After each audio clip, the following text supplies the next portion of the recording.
The soft sound of the man's footsteps echoed between the tall shelves of the library. Sophia was busy arranging the books and hadn't lifted her head yet. But suddenly something about the sound made her hand freeze in midair for a moment. The footsteps were slow, heavy, and confident. Her heart suddenly began to beat a little faster. She still hadn't looked, but strangely, she already had a feeling about who had entered. A faint scent of sandalwood spread through the air, the same scent she had noticed last night in that enormous penthouse. Sophia slowly lifted her head, and in that instant, her eyes met his. The same man. The man who had nearly paralyzed her with fear in his vast penthouse the night before. A man with dark eyes and a dangerous gaze. He stepped closer slowly. His voice was low and controlled. "It seems the library is quieter today than it was last night." Sophia finally lifted her head. Their eyes met. She took a steady breath.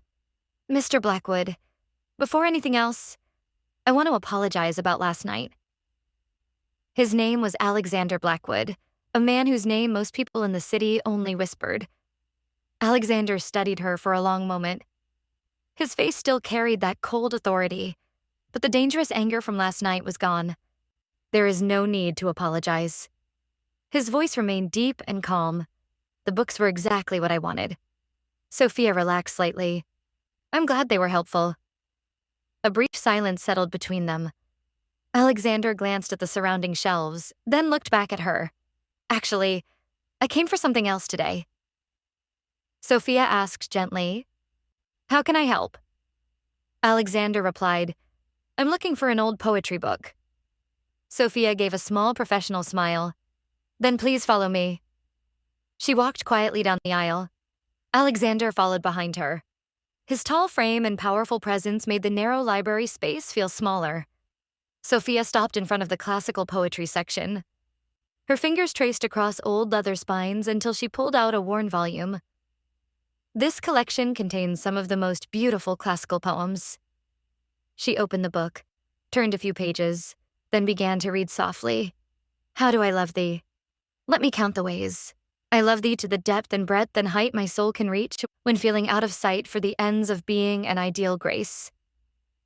Her voice filled the quiet room like soft music. Alexander suddenly went still. His eyes slowly closed. The cold expression on his face shifted slightly. Just slightly, like a distant memory had been awakened.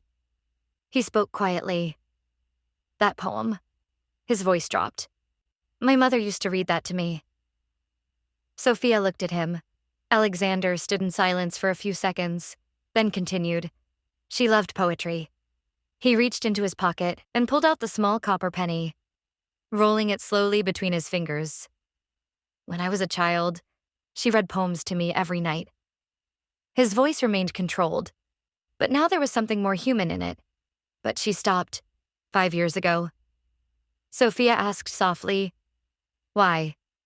Alexander looked down at the open book. "Because 5 years ago, she died." The library fell silent again. But this silence felt different, heavier, as if his words were still hanging in the air between the shelves. Sophia slowly closed the book. For a moment, she didn't speak. She felt that one wrong sentence could break the fragile calm between them. Finally, she said softly, "Your mother must have been a remarkable woman." Alexander lifted his gaze from the book. His dark eyes rested on her face. "She was." Just one word, but that single word carried the weight of an entire memory. He slipped the copper penny back into his pocket, then said quietly, "She believed poetry could save people." Sophia gave a small smile. Maybe she was right. Alexander raised an eyebrow slightly. "You really believe that?"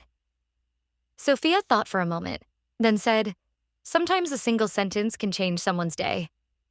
A quiet pause settled between them. Alexander glanced at the shelves. "So you believe this book might help?" Sophia opened the book again, turned a few pages. "There's another poem I like." Alexander gave a small nod. Sophia began to read. "Hope is the thing with feathers that perches in the soul and sings the tune without the words and never stops at all." Her voice was calm and warm. Alexander was watching her. Not the book, her. For the first time since he entered the library, the coldness in his gaze softened. Something about this quiet girl, something about her gentle sincerity, stirred a strange feeling inside him. When she finished, silence returned. After a few seconds, Alexander said quietly, "Perhaps my mother would have liked that one too." Sophia smiled faintly. "I think she would." Alexander took the book from her hands. He studied the worn cover for a moment. "I'll take it." "Of course," Sophia said. Alexander hesitated. Then he asked something even he had not planned to ask. "Do you always work here?" Sophia blinked in slight surprise. "Yes." Alexander nodded slowly. "Good to know." He turned to leave, but just before he stepped out of the aisle, he paused. And for the first time in years, Alexander Blackwood felt that perhaps his life was about to change. The sound of heavier footsteps echoed from the end of the aisle. Sophia drew a quiet breath, her heart racing. Alexander's bodyguard, Benny, emerged from behind the shelves. Tall, broad-shouldered, with eyes sharp as knives, he gave Alexander a single subtle nod, a silent signal that it was time to leave. Alexander lowered his gaze slightly, looking back at Sophia. For a fleeting moment, his dark eyes softened, touched by the same human warmth that had stirred the night before. His voice, calm but carrying weight, said, "Goodbye, Sophia." Sophia only managed a small nod, a faint smile. Before she could speak, Alexander strode toward the exit, long, purposeful steps echoing in the quiet library. Gideon followed, repeating the brief gesture, and together they vanished in complete silence. The library fell into stillness once more, but Sophia felt it, a strange, lingering sense of change, of a new story beginning, one whose ending no one yet could imagine. The library fell silent again. Sophia stood there for a few seconds, looking toward the aisle where Alexander and Benny had disappeared. Her heart was still beating a little faster. It felt as if the presence of that man still lingered in the air. She took a slow breath and returned to her desk. The soft afternoon light filtered through the tall windows, illuminating tiny particles of dust drifting through the air. Sophia placed her hand on the desk to straighten the books, but something suddenly caught her attention. On the desk, right beside the library ledger, lay a small envelope. She was certain it hadn't been there a few minutes ago. Her heartbeat quickened again. The envelope was simple, yet made of thick, expensive paper. There was no name written on it, only a single letter in black ink. A. Sophia slowly picked it up. Something inside her already knew who it was from. Carefully, she opened the envelope. Inside was a small card, written in firm, elegant handwriting. Only one sentence appeared on it. "Some poems are better read in the silence of the night." Beneath it were two initials, A.B. Sophia held her breath for a moment. She read the sentence again. Questions filled her mind. Why had he written this to her? And why had he left it secretly on her desk? Sophia slowly turned the card over. An address was written on the back. An address in the center of the city. She stared at it for a moment. A strange feeling grew inside her. Part curiosity, part hesitation, and something dangerously close to excitement. Outside, a soft rain had begun to fall, the sound of drops tapping against the tall library windows. Sophia held the card in her hand and realized for the first time that this simple encounter in the library might be the beginning of something that could change her quiet life forever. Sophia stood there for a moment, holding the card between her fingers. Rain tapped softly against the tall windows of the library. She looked again at the address written on the back. Her heart was still beating faster than usual. She didn't know why, but she felt that if she didn't go, she might miss something important. A few minutes later, she closed the library, turned off the lights, and slipped the card into her bag. Night had slowly fallen over the city. The streets shimmered under the streetlights, wet from the rain. Sophia took a taxi and gave the driver the address. When they arrived, she looked through the window and her breath caught.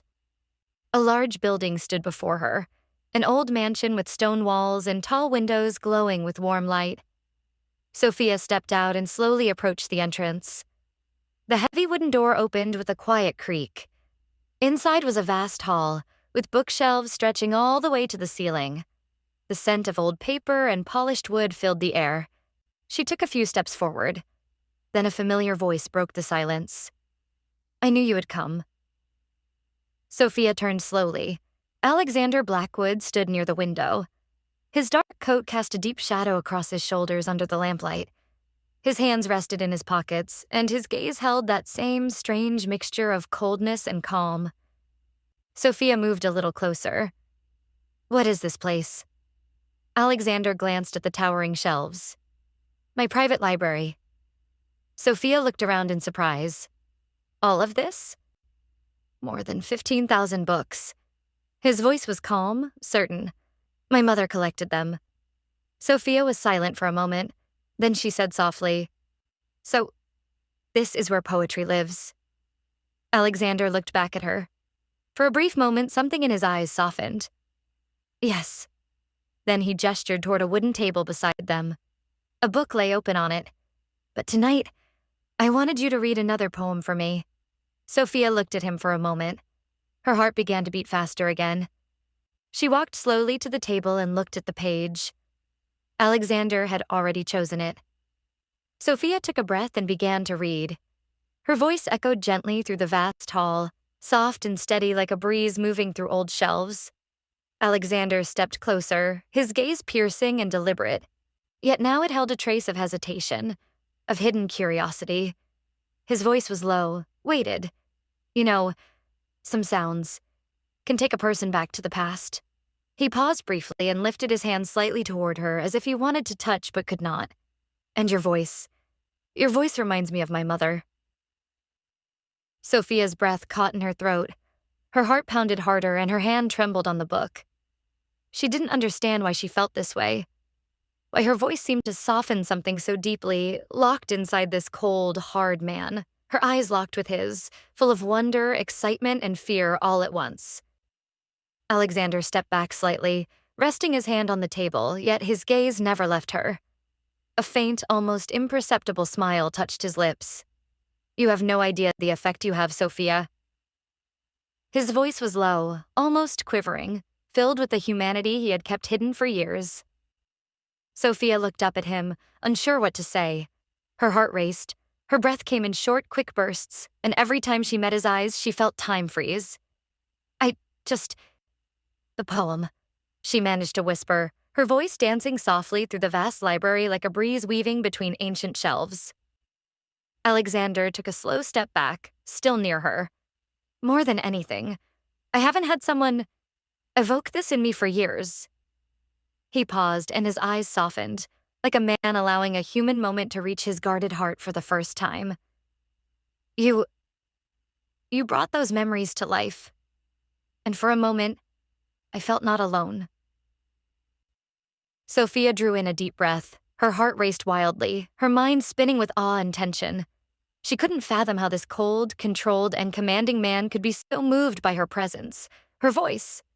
She just stood there, gazing, feeling as though she were witnessing the first notes of a romance and suspense story that neither of them could yet predict the ending. Alexander watched her for a moment, his expression calm but intense. You've read beautifully tonight, he said, his voice low and measured. It's been some time since someone read to me with such feeling. Sophia's cheeks flushed and she tucked a loose strand of hair behind her ear. For the next few minutes, they spoke quietly, the conversation drifting from poetry to life and business. Alexander spoke of his legitimate enterprises, the libraries he funded, the charities he supported, and the rare books he had restored. He never hinted at the darker side of his world, the whispers of the city, the power that came with his name. Sophia listened intently, intrigued by the contrast between the man before her, controlled, precise, almost fragile in this intimate space, and the imposing figure she had always imagined from the stories she had read. Every book has a story, Alexander said finally, turning a page absent-mindedly. But some stories are meant to be lived, not just read. Sophia nodded, understanding the unspoken depth in his words. Minutes passed. Sophia shook her head lightly, her eyes meeting Alexander's with a mixture of resolve and lingering awe. It's late, she whispered, her voice steady despite the flutter in her chest. I should be going. Alexander's dark eyes studied her for a long moment, a shadow of surprise flickering across his usually unreadable expression. "You're refusing my car?" His voice was low, controlled, yet there was a hint of something warmer underneath. I I can manage," Sophia said softly, stepping back.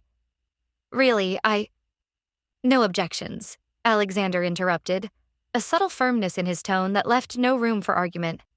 "It's late, I insist. You're my guest tonight. I won't allow anything to happen to you." Sophia's heart raced, but she felt a strange comfort in his insistence. She nodded, letting the tension of the night mingle with the thrill of being in his presence.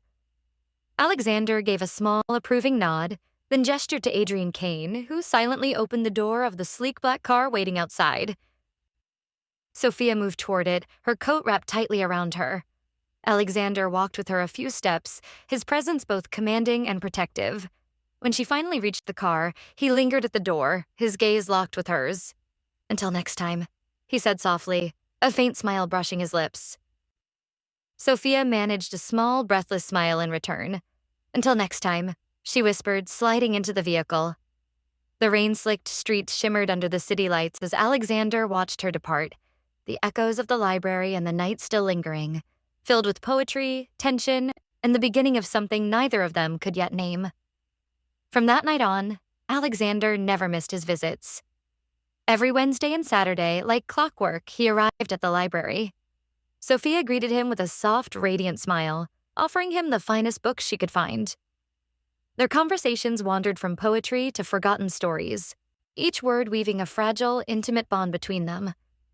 One day in the library, Sophia was busy arranging books when one of her colleagues quietly approached, concern in her eyes. "Sophia, that man who comes every week." Sophia looked up. "Alexander?" A pause. "You should keep your distance from him." A small frown appeared on Sophia's face. "Why?" Her colleague glanced away. Someone told me he's a Mafia boss." A few seconds of silence. Then Sophia gave a faint smile. "Alexander, don't worry, I've been with him. It's just a rumor." Because when her eyes fell on Alexander, there was something in him that made the last thing she would ever think of, being Mafia, impossible. A man who loves poetry and literature seemed worlds away from the Mafia. Weeks passed this way, a rhythm of literature and quiet laughter filling the vast halls of the library. One day, after reading a few new books, Sophia asked with a slightly shy and curious smile, "Do you really read all these books you bring twice a week?" Alexander gave a calm, half-mysterious smile. "Perhaps the books are just an excuse for something else I come for." Sophia's cheeks flushed and she lowered her gaze slightly. "Considering you have a personal library? It must be an excuse," she murmured. Yet at that moment, a strange feeling of comfort and safety with Alexander awakened in her heart.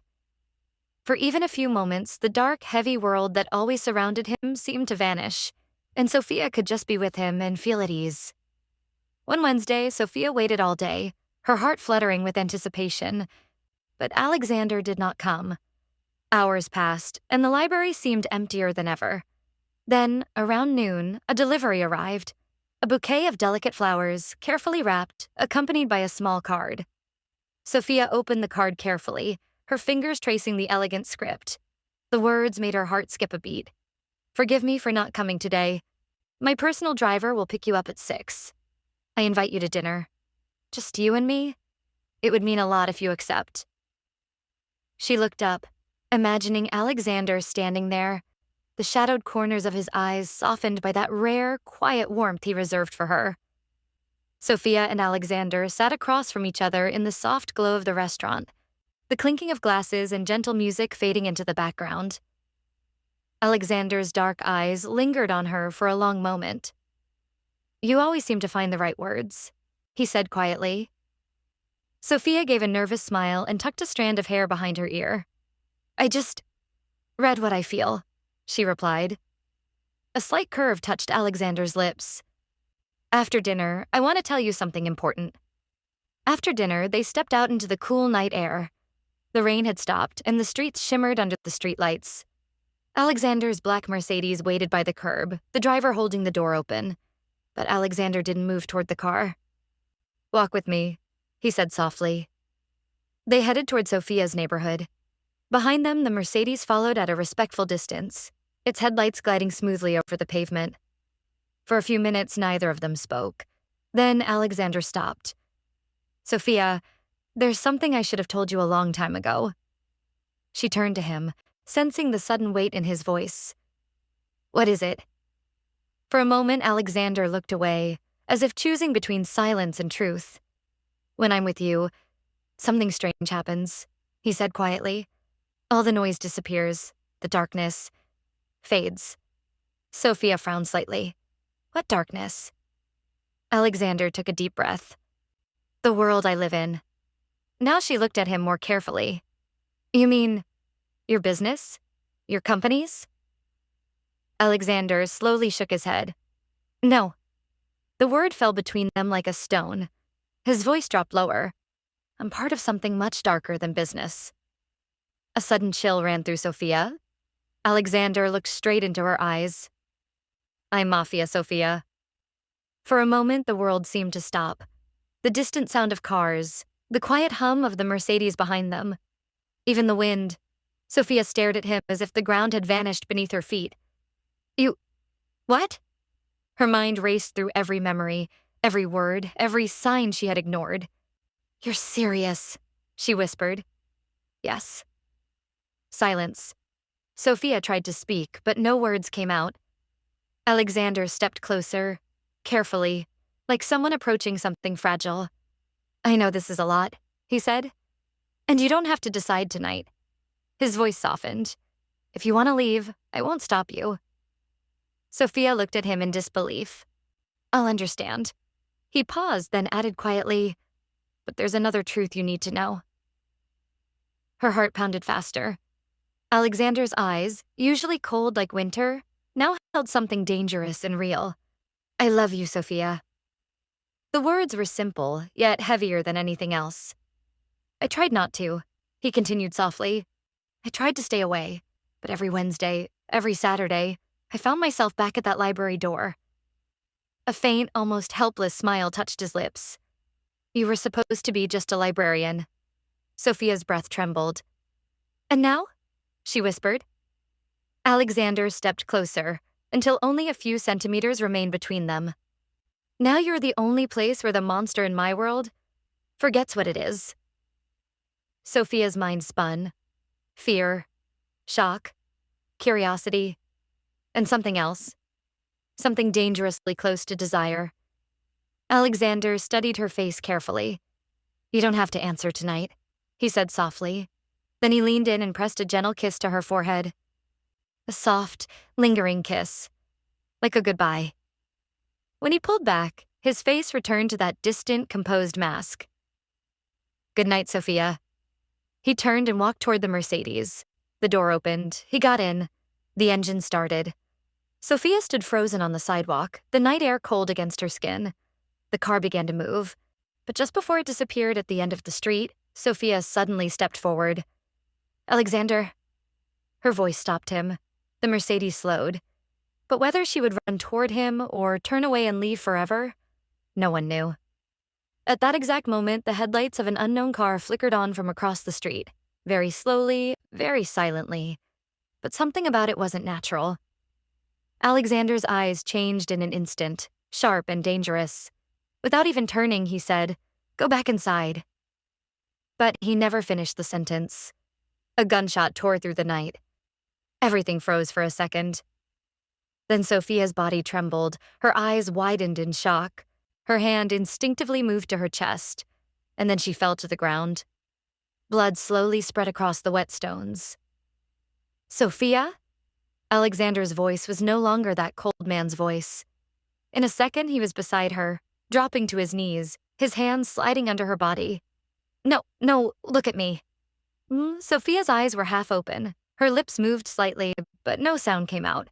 The screech of brakes followed as bodyguards jumped out of the car. "Boss, the shooter?" But Alexander wasn't listening. He heard nothing. He only looked at her. His fingers, once always cold and controlled, were now trembling. "Stay with me. Sophia." The blood on his hands was warm, too real. And then Sophia's eyes slowly closed.